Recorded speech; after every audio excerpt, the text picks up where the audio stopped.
Start out with the face frame down and apply a bead of glue into the dovetail groove. Slide the left and right cabinet walls into the vertical grooves. Don't forget to wipe any excess glue. Now slide the top and the bottom of the cabinet into place using the groove on the side of the cabinets. Flip the cabinet upright and slide the back wall into place using the grooves on the cabinet walls. Turn the cabinet onto its front and use pre-existing holes to secure the back of the cabinet to the top and bottom lips. Now place a corner bracket into each corner of the top and bottom to firmly secure the cabinet together. Each bracket will be fastened down using 3 screws.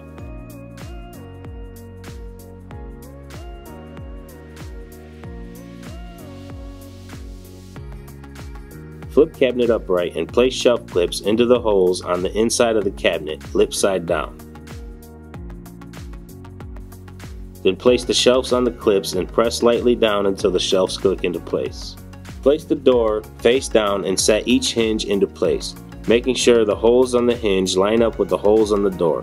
Fasten them down with 2 screws each. Then place a rubber bumper in each corner on the door opposite your hinges. Now place your door with attached hinges to the inside lip of the face frame and attach them to the cabinet using pre-existing dimples on the face frame.